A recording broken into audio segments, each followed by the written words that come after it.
Princess Emma sat Oh alone in her my large bedroom, God. watching the afternoon sun paint golden lines across the marble floor.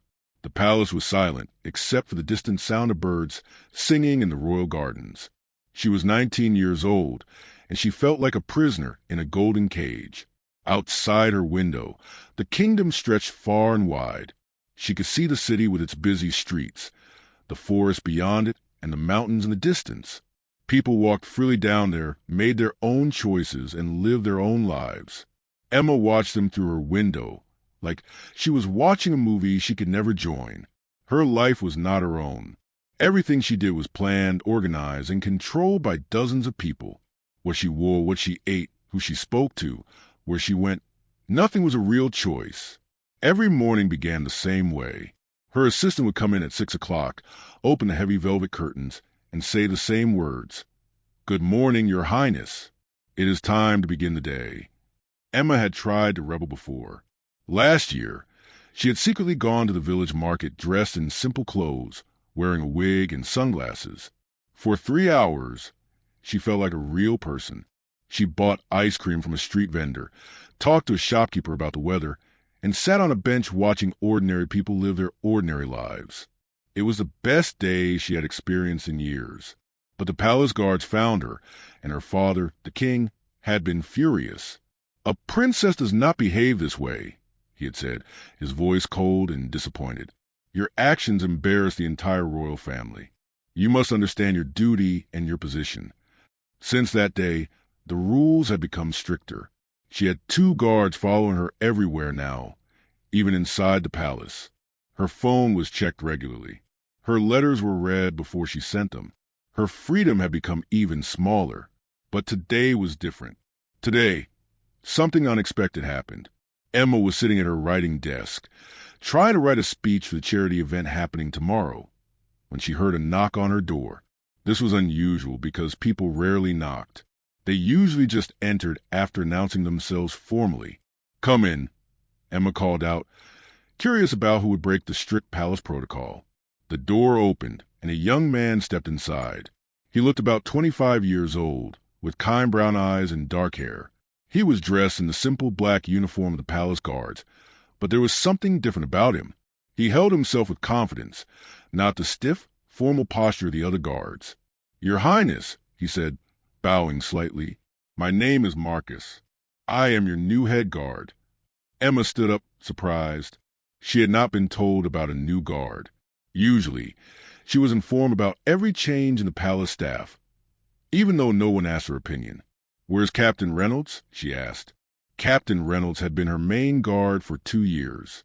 He was old and strict and never made eye contact with her. "Captain Reynolds has retired, ma'am," Marcus replied. He stood near the door, keeping a respectful distance. "I've been assigned to your detail. I understand you have 2 guards with you at all times. I will coordinate their schedules and be responsible for your safety."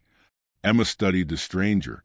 Something about him seemed genuine, unlike the other guards who treated her like she was made of glass and might break if they acknowledged her as human. "Do you know what it is like to be me?" Emma asked suddenly. The words came out before she could stop them. This was not how she usually spoke to staff members. She was trained to be polite, distant, and formal. Marcus paused. Most people would have looked shocked by such a personal question from a princess. Most would have stammered and tried to give a formal answer. But Marcus did something unexpected.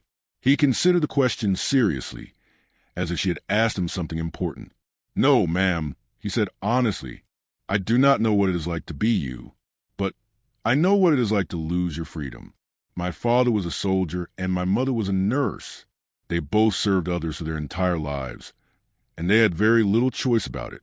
They taught me that sometimes we all must live with restrictions.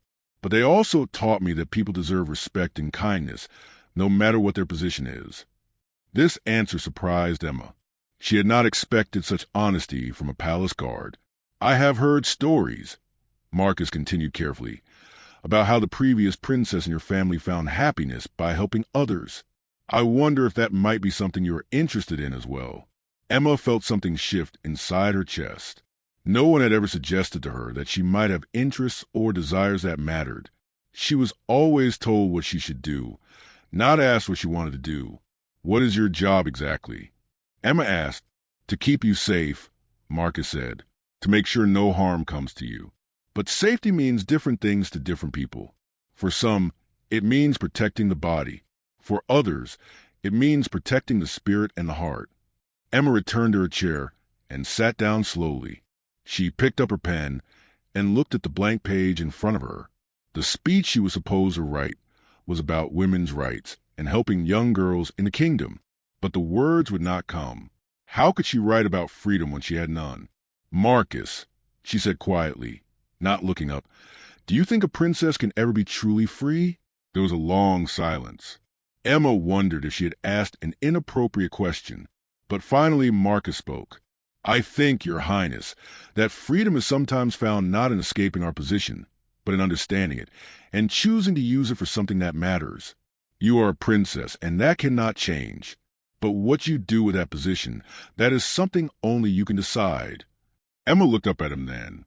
For the first time in many years, she felt like someone had truly listened to her, not to her title, but to her as a person. "Thank you, Marcus," she said. "I think you will be different from the others." He bowed respectfully. "I hope so, ma'am. Now, shall I help you with that speech?" And that was how everything began to change. 3 weeks had passed since Marcus arrived at the palace, and Emma's daily life had already begun to transform in small but meaningful ways. He was different from every other guard she had ever known. He treated her with respect, but he also treated her like a real person, not like a fragile object locked away in a museum. Every morning, when Emma woke up, Marcus would bring her tea instead of sending her assistant. He would ask her about her dreams, what she had read the night before, or what she was thinking about. These simple questions made her feel seen in a way she had never felt before.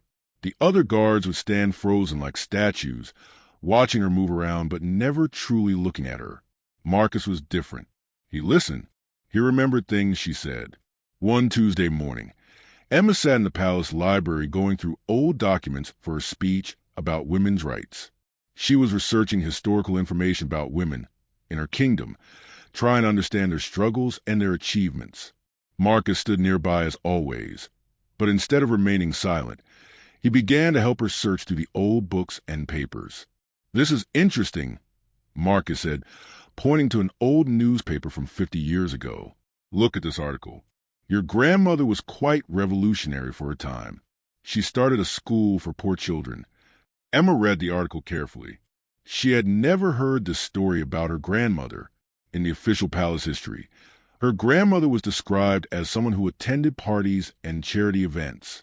But here in this old newspaper, Emma was reading about a woman who actually fought for change, who questioned tradition, and who used her position to help people who had no voice. Why do they not teach us this history? Emma asked, looking up at Marcus. "Maybe," Marcus said thoughtfully, "because powerful people sometimes do not want others to know how much power they actually have. If you do not know your grandmother fought for change, you might not know that you can too." Emma closed the book and stared at Marcus. This was dangerous talk. Guards were not supposed to say things like this. Guards were supposed to be loyal to the king and the royal system, not question it. "That is a brave thing to say," Emma said quietly. "Are you not afraid?" "Should I be?" Marcus asked, meeting her eyes directly. "The palace has rules," Emma said. "There are things we cannot say. There are ideas that are considered dangerous." "Are they dangerous because they are truly bad?" Marcus asked. "Or are they dangerous because they challenge the way things have always been done?" Emma did not have an answer to this question. She had never been taught to think this way. Her whole life, she had been trained to accept what she was told, to follow the rules, to understand that her duty was to support the kingdom as it was, not to change it. Over the next few days, Emma began to see her world differently.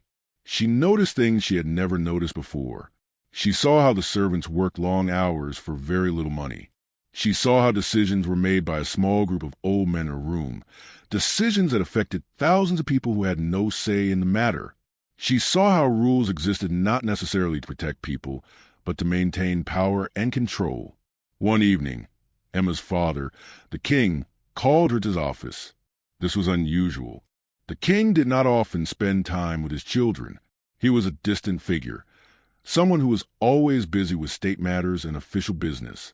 "Emma," he said, looking up from his desk, "I have received reports that you've been spending unusual amounts of time in the library. The servants tell me you are asking strange questions about history and politics." Emma's heart began to beat faster. She wondered if Marcus had gotten into trouble because of his influence on her. "I am preparing for my charity speech, Father," she said carefully. "I thought it would be good to understand the history of women in our kingdom." The king studied her for a moment. His expression was unreadable. "I see. That is acceptable. But I want to make sure you understand something, Emma. You are a princess. Your role is to support this kingdom, to represent our family well, and to marry a suitable prince from a neighboring kingdom. These are your duties. Do not let your imagination run away with ideas about changing things. The world is complex. Power exists for reasons." "Yes, Father," Emma said, but inside her mind, questions were growing like seeds. When she left his office, Marcus was waiting for her in the corridor. She could see the concern in his eyes. "What did the king want?" he asked quietly. "He warned me," Emma said. "He told me to focus on my duties and not ask too many questions." "Are you afraid?" Marcus asked. Emma considered the question. "Yes," she admitted, "but I am also curious now. You have made me curious, Marcus. You have shown me that there might be more to life than what I was taught." "That is dangerous," Marcus said, and for the first time he sounded worried. "If the king discovers that I have been encouraging you to think this way, I will be dismissed. Worse, it could damage your reputation and your future." "I do not care," Emma said, surprising herself with her boldness. "I am tired of caring what people think. I am tired of pretending to be something I am not." Marcus looked around carefully to make sure no one was listening. Then he spoke in a low voice. "There is something you should know. In the village, there is a group of young people who are working on community projects. They are helping people who are poor, building schools, organizing things that the government does not organize. They are doing real work, real change." "How do you know this?" Emma asked. "Because," Marcus said, "before I became a guard, I was one of them." Emma's eyes widened. "Why did you leave?" "I did not leave," Marcus said. "I am still connected to them. I still believe in what they do. And I think, Princess Emma, that you might want to see what real change looks like. Not speeches and official ceremonies, but actual people doing actual work." "That is impossible," Emma said. "I cannot just leave the palace. I have guards. I have responsibilities. Where there is a will, there is a way," Marcus said. "I am your head guard. I decide where you go and when you go there. I could arrange it." Emma realized that Marcus was offering her something she had never had before. A choice. A real choice. A chance to see the world beyond the palace walls, beyond the rules and the protocol. A chance to be more than just a princess. "When?" she asked. "Soon," Marcus said. "Very soon." As Emma walked back to her room that night, she felt something she had not felt in a long time. She felt hope. It was midnight when Marcus came to Emma's room with 2 bags of simple clothes. The palace was dark and quiet. Most of the servants were asleep, and the night guards were positioned far away from the royal chambers. Marcus had planned this carefully. "You must wear these," Marcus whispered, handing him a pair of jeans and a simple shirt. "You must look like an ordinary girl from the village, not a princess. Your hair should be tied back, and you should not wear any jewelry." Emma's hands trembled as she changed her clothes. She had never done anything like this before. Her entire life had been controlled and planned. Now she was about to break every rule she had ever known. If she was caught, the consequences would be severe, but the excitement in her chest was stronger than the fear. Within 20 minutes, they were moving through the secret passages that Marcus had discovered beneath the palace. These old stone tunnels had been built hundreds of years ago. Few people even knew they existed. Their footsteps echoed softly as they walked deeper into darkness, the small flashlight in Marcus's hand creating dancing shadows on the walls. "Are you afraid?" Marcus asked as they walked. "Very much," Emma admitted. "But I want to do this. I need to do this." After what felt like hours, but was probably only 30 minutes, They emerged through a hidden door in the old palace wall. Emma stepped outside the palace grounds for the first time without guards, without ceremony, without anyone knowing where she was. The night air was cool on her face. She could smell earth and trees and distant smoke from cooking fires. Marcus led her through dark streets toward the village center. The kingdom's capital city looked completely different at night. Without the formal royal route that Emma usually traveled, she saw poverty she had never noticed before. She saw families living in small houses with broken windows. She saw children sleeping in the streets. She saw elderly people gathering around small fires trying to stay warm. "This is real," Marcus said, gesturing around. "This is what exists beyond the palace walls. This is why change is needed." They arrived at an old warehouse building near the edge of the village. Light came from inside, and Emma could hear voices and music. Marcus knocked on the door 3 times, paused, then knocked twice more. The door opened, and a young woman about Marcus's age smiled widely when she saw him. "Marcus," she exclaimed, hugging him. Then she noticed Emma, and her eyes widened with recognition. "Oh my God! Is this—" "This is Emma," Marcus said. "She is here to learn. Please show her what we're doing." Inside the warehouse, Emma's breath caught. The space was transformed into a community center. There were tables where children were studying with older teenagers serving as teachers. There was a kitchen where volunteers were preparing food. There were art supplies scattered around where people were creating paintings and drawings. In one corner, a group was working on building materials, preparing supplies to fix houses in the village. The young woman, whose name was Sophia, gave Emma a tour. "We started this 2 years ago," Sophia explained. "The government does not help poor people. They do not build schools and villages. They do not care about people who have nothing. So we decided to care. We decided to do the work ourselves." Emma watched as a young boy, probably about 8 years old, sat with a teenage girl learning to read. The boy was struggling with letters, but the teenager was patient and kind. She remembered studying as a child with expensive tutors, sitting alone in beautiful rooms. This boy was learning in a warehouse, surrounded by noise and activity, but he was smiling. He was happy. "How many people work here?" Emma asked. "About 40 volunteers," Sophia said. "We teach children in the evenings after they finish working. We collect donations of food and clothes. We repair houses. We organize community meetings where people can discuss their problems. We are not perfect, but we are trying." Sophia took Emma to meet more volunteers. There was an old man who had been a teacher before he retired. There was a young mother who brought her children and taught art. There was a doctor who came once a week to give free medical advice. These were not rich people. They were ordinary people doing extraordinary work. Then Sophia introduced Emma to a girl named Maya, who was about Emma's age. Maya had grown up in the village and had received help from the community center 2 years ago when her mother became very sick and could not work. "They saved my mother's life," Maya told Emma simply. "The doctor helped her. The community brought us food. Other people fixed our house. Now my mother is better, and I volunteer here. I teach younger children." Emma felt tears forming in her eyes. She had never experienced anything like this before. She had never felt the real impact of helping another person. She had written checks for charities. She had attended events where money was raised. But she had never sat face to face with someone and known that her actions, or the actions of people like her, could actually change a life. As the night went on, Emma worked alongside the volunteers. She helped prepare food. She sat with a young child and taught her to write her name. She listened to stories from people about their struggles and their hopes. With each passing hour, something shifted deep inside her. Around 3 o'clock in the morning, as they were preparing to return to the palace, Maya hugged Emma goodbye. "Thank you for coming," Maya said. "Thank you for seeing us. Many rich people do not want to know about our world. But you came. That means something." Emma hugged Maya back, and the tears finally fell. "I am sorry," she said. "I am sorry that the kingdom does not take care of you.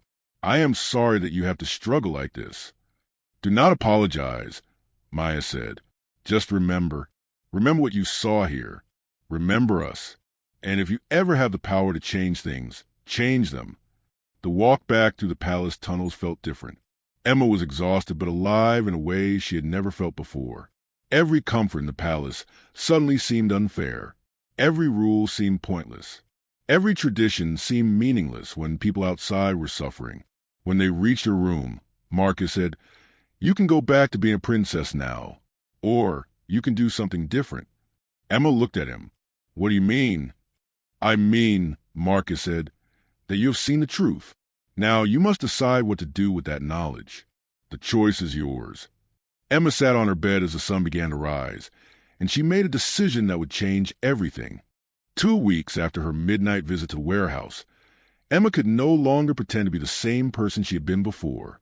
She sat in the palace dining room with her parents and her 2 brothers, but her mind was somewhere else. She was thinking about Maya's mother. She was thinking about the 8-year-old boy learning to read. She was thinking about the old houses with broken windows. Emma, her mother, the queen, said sharply, "You are not listening. I asked you a question." "I apologize, Mother," Emma said, forcing herself to focus. "What did you say?" "I said that Prince Andrew from the neighboring kingdom will be visiting next month. This is an important visit. We are hoping for an engagement between you and the prince. You must prepare yourself. You must be charming and elegant and represent our family well." Emma felt something inside her break. An engagement, a marriage to a prince she had never met, a life decided for her before she was even asked what she wanted. "No," Emma said quietly. The entire table went silent. Her father, the king, looked up from his plate, his expression changing to anger. "What did you say?" he demanded. "I said no," Emma repeated, more firmly this time. "I do not want to marry Prince Andrew. I do not want to marry anyone right now. I want to do something else with my life." Her older brother, Prince Thomas, laughed uncomfortably. "Emma, this is not how we discuss these matters. Perhaps you should apologize to Mother and Father." "I will not apologize," Emma said, standing up from the table. "I am tired of apologizing for having thoughts and feelings. I am tired of pretending that being a princess means having no voice. I want to do meaningful work. I want to help people." The king's face turned red with anger. "Sit down," he commanded. Emma remained standing. Every eye at the table was on her. The servants had frozen in place, shocked by this display of disrespect. "I will sit down," Emma said, "but only to tell you something important. There are people in this kingdom who are suffering. They are hungry. They live in houses that fall apart. Their children cannot go to school, and our government does nothing to help them. That is wrong." "You know nothing about governing," her father said coldly. "You are a young girl with romantic ideas. You think you can change the world. You cannot. The world is how it is, and we must accept that." "I do not accept it," Emma said, "and I will not marry Prince Andrew." She walked out of the dining room, leaving her family in shocked silence. Her heart was beating so hard she thought it might break through her chest. She had never spoken to her father that way. She had never directly refused an order. That evening, there was a family meeting in her father's office. Emma was called to attend. When she arrived, she found her parents, her 2 brothers, and the king's chief advisor, Lord Hamilton, all waiting for her. "Emma," her father said, his voice controlled but dangerous, "you have embarrassed this family. You have shown disrespect. You have refused an important marriage alliance. You will apologize, and you will prepare yourself for Prince Andrew's visit." "I will not," Emma said quietly. "Then you'll be confined to your quarters," her father said. "You will have no visitors except family. You will have no access to the village. You will remain here until you come to your senses." "That is not fair," Emma protested. "I have done nothing wrong. I have only expressed an opinion." "Your opinion is irrelevant," Lord Hamilton said. "You are a princess. Your duty is to the kingdom, not to your personal desires. As the king has said, we will confine you to your chambers." Emma looked at her mother, hoping for support, but the queen simply looked sad and disappointed. She said nothing.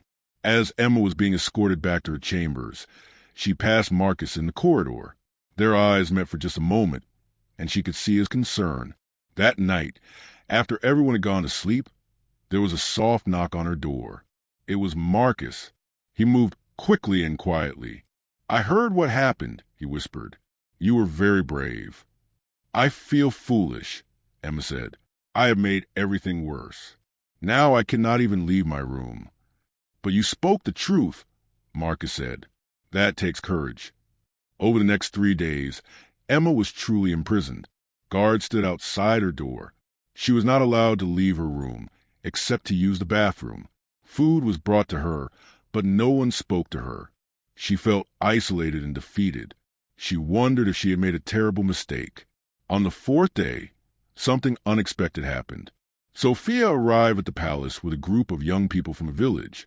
They were there officially to present a petition to the king about community needs. Emma could hear them in the halls below, their voices strong and determined. Through her window, Emma could see them gathering in the courtyard. She recognized some of them from the warehouse. They carried signs that said things like education for all children and health care for poor villages and fair wages for workers. The guards tried to move them away, but more and more people continued to arrive. Within hours, there were hundreds of people in the courtyard and surrounding streets, all peacefully protesting, all demanding change. Emma heard her father shouting orders. She heard the commotion below. She pressed her face against a window and watched as ordinary people stood up for what they believed in. They were not royalty. They had no power or authority. But they had courage. They had unity. They had hope. Suddenly, the door to her room burst open. It was Marcus. "Come quickly," he said. "Your father wants to see you. I think he is finally ready to listen." When Emma entered her father's office, he was standing by the window, looking down at the crowd of peaceful protesters. His face was pale and shocked. "Emma," he said slowly, "did you know about this gathering?" "No, father," Emma said truthfully, "but I'm glad they came." The king turned to face her. For the first time in her life, Emma saw doubt in his eyes. He saw that the world was changing. He saw that people wanted change. He saw that his daughter was part of something larger than herself. "Tell me," he said quietly, "what do these people want?" Emma took a deep breath. This was her moment. This was her chance to make a real difference. "They want what every person wants, father," she said. "They want to be safe. They want their children to be educated. They want to be treated fairly. They want to have a voice. They want change." The king looked back out the window at the crowd. "And you," he said, "you want to help them?" "Yes," Emma said, "I do." For the first time since she had known him, the king nodded slowly, as if finally understanding his daughter. Emma stood in her father's office as the sun began to set, painting the sky in shades of orange and pink. Below, the crowd of protesters had grown even larger. There were now more than 1,000 people in the streets, all peacefully demanding change. The king watched them with an expression that Emma had never seen before on his face: uncertainty. "If I allow this," the king said slowly, "if I actually listen to what these people want and try to help them, I will be admitting that I was wrong, that my government has failed them." "Yes, father," Emma said gently, "but you will also be admitting that you are strong enough to change, that you care about your people. That is not weakness. That is courage." The king turned away from the window and looked at his daughter. Emma could see that he was struggling with something deep inside himself.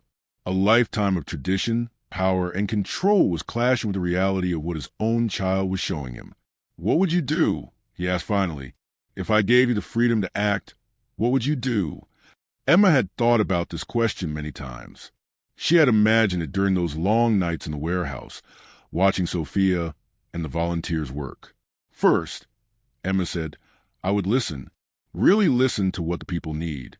I would create a council of ordinary people from the villages. I would ask them what their biggest problems are. Then I would work with them to solve those problems." "And your marriage to Prince Andrew?" the king asked. "I will not marry him," Emma said firmly. "I have decided that I want to dedicate my life to this work. If someone comes along who believes in this same mission, perhaps I will marry them, but I will not marry for politics or tradition anymore." The king was silent for a long moment. Then he walked to his desk and picked up the telephone. Bring Lord Hamilton, he commanded, and call together the government council. We have much to discuss. Within an hour, the palace was filled with activity. The government officials gathered in the great hall, confused and worried. The king stood before them and made an announcement that shocked everyone in the room. Effective immediately, the king declared, we will begin a new program to help the poor villages in our kingdom. We will build schools. We will establish free healthcare clinics. We will create jobs. And my daughter, Princess Emma, will lead this effort. There was silence in the hall. Then Lord Hamilton stood up. Your Majesty, this is madness. This will cost the kingdom millions. We cannot afford. We cannot afford not to, the king interrupted. We have been ignoring the suffering of our people for too long. This ends now.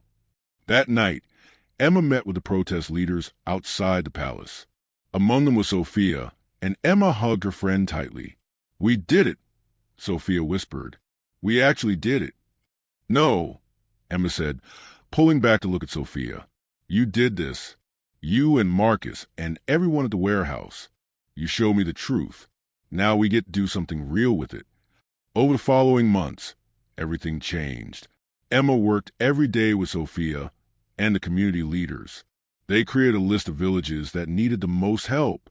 They designed plans for schools and health clinics. They met with government engineers and builders. Emma learned that creating real change was much harder than simply wanting it. It required patience, planning, and many difficult conversations. But things did begin to happen. The first school was built in a village called Millbrook, which was only 5 miles from the palace, but had been completely ignored by the government. Emma was there on the opening day, watching as children entered a real classroom for the first time in their lives. She saw the joy on their faces, and she understood why Sophia and Marcus had dedicated their lives to this work. The second school was built in the mountain villages. The third brought health care to the coastal towns. Each success brought more hope.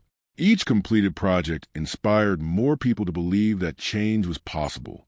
One day, nearly a year after that first midnight visit to the warehouse, Emma was working at a community center when a young girl approached her. The girl looked to be about 9 years old. Are you really the princess? The girl asked shyly. I am, Emma said, kneeling down to the girl's level. What is your name? I am Lily, the girl said. I wanted to tell you that I love my school. Before I could not read, but my teacher says I am learning so fast now. I want to be a teacher when I grow up, so I can help other children like you are helping us. Emma felt tears in her eyes. This little girl represented everything that mattered. This was why she had fought so hard. This was why she had refused to marry a prince and lived a comfortable, useless life. Lily, Emma said, you will be a wonderful teacher. Promise me that you will remember this moment. Remember that one person's courage can inspire change. When you grow up, you can inspire others too. As the months turned into a year, and the year turned into years, Emma's reputation changed. She was no longer known as the silent princess who hid in the palace library. She was known as the princess who changed everything. But Emma did not see it that way. She knew that she had only been brave enough to speak the truth. The real work, the real change, came from ordinary people like Sophia, Marcus, and the thousands of volunteers who dedicated their lives to helping others. On her 21st birthday, Emma stood in the main courtyard of the palace, and the king made an official announcement. He declared that Emma would no longer be simply a princess. She would be the director of community development for the entire kingdom. She would have the authority and the budget to continue her work. She would have the power to create real change. The crowd cheered. Emma looked over at Marcus, who was standing with Sophia. They smiled at each other, understanding that this was not just Emma's victory. This was a victory for everyone who had believed that change was possible. That evening, Emma sat in the library, the same library where she had spent so many lonely hours. But now it was different. She was different. She was no longer waiting for someone to tell her what to do. She was no longer a prisoner in a golden cage. She had broken free. And in breaking free, she had helped others break free too. As Emma looked out the window at the kingdom spread before her, she thought about Maya and Lily and all the children whose lives would be changed because she had been brave enough to say no. She thought about Marcus, who had shown her the truth. She thought about Sophia, who had never given up hope, and she smiled, knowing that this was only the beginning. There was still so much work to do. There were still so many people who needed help. But now she had the power, the resources, and the determination to make a difference. The quiet princess had become a voice for the voiceless.